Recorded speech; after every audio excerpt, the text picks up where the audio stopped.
அவருக்கு அவர் அம்மா இறந்தது கஷ்டம்தான். அது எந்த படத்தால சரி பண்ண முடியுமா?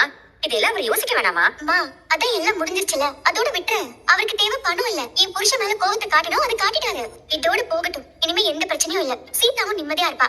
இருந்தாலும் சின்ன மாப்பிள்ள பண்றது எனக்கு கொஞ்சம் கூட பிடிக்கல. 2 கார் ஓடிட்டு இருந்தா அப்பயாவது மாமா கையில கொஞ்சமா வருமானம் நிக்கும்.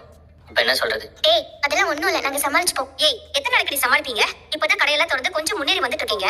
இந்த நேரத்துல போய் இப்படி ஆயிடுச்சு. ஏய் சீதா, உன் வீட்டுக்காரர் நாளைக்கு வீட்டுல இருப்பாரா? ஏன் கேக்குறீங்க? எடுத்து சொல்ல ஆள் இல்ல. அவர் அம்மா இருந்திருந்தா இப்படி பண்ண விட்டுருக்க மாட்டாங்கல்ல. நான் வந்து அவர்கிட்ட பேசுறேன். இது தப்புன்னு சொல்லி படத்தை திரும்ப கேட்டு மாப்பிள்ளக்கார மீட்டெடுக்க முடியுமான்னு பாக்குறேன். அவர் இப்ப அதெல்லாம் கேட்டாரா உங்ககிட்ட? அவர்கிட்ட நீ எதுவும் பேசிக்க வேண்டாம். இப்பதான் அவரே அம்மா போன சோகத்துல இருந்து கொஞ்சம் கொஞ்சமா வெளியே வந்துட்டு இருக்காரு. அதான் பிரச்சனை முடிஞ்சிருச்சுல, திரும்ப நீ அதை ஆரம்பிச்சு வச்சிடாத. ஏய், கார் இல்லாம சவாரிக்கு உங்களுக்கு எப்படி கஷ்டமா இருக்கும்? எவ்வளவோ கடந்து வந்திருப்போம். இதெல்லாம் ஒரு விஷயமே கிடையாது. எனக்கு என் புருஷன் மேல நம்பிக்கை இருக்கு. அவர் உழைக்கிறவரு, 4 பேருக்கு நல்லது பண்றாரு. அந்த குணமே அவரை முன்னேற்றி கொண்டு போகும். நீங்க யாரும் எங்களை நினைச்சு கவலைப்பட வேண்டாம். முதல்ல இதை பத்தி பேசுறத விடுமா. கார்டியோ செல்வனை கட்டிப்பாரு. எங்களுக்கு அவர் மேல நம்பிக்கை இருக்கு. இந்த பேச்சை இதோட விட்டுற. இல்லடி, இருந்தாலும் சொல்றேன்லம்மா, குழந்தை மாதிரி அடுப்பிடிச்சிட்டு இருக்கேன். இதோட பதி அடிச்சுட்டு ஓடி வந்து எனக்கு தலை வேற வலிக்குது. கொஞ்சம் டீ போட்டு கூட.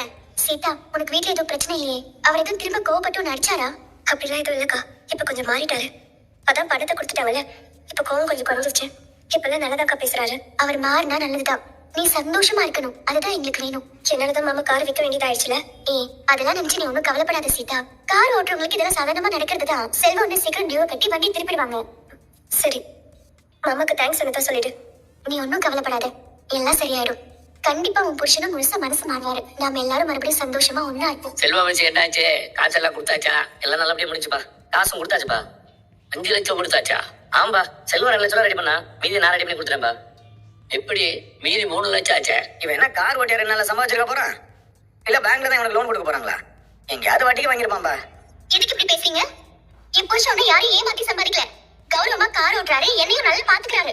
இந்த குடும்பத்துக்கு தேவையானதை செய்யறாரு. அப்ப என்னடி, மனுஜ் எதுவும் செய்யலங்கிறியா? நான் அப்படி எதுவும் சொல்லல அத்தை. என் புருஷனை மட்டும் தட்டி பேசும்போது நான் கேட்டு சும்மா இருக்க முடியுமா? ரொம்பதான் பாசம் உனக்கு புருஷன் மேல. அவளுக்காவது அவன் புருஷன் மேல பாசம் இருக்கேன். கோவம்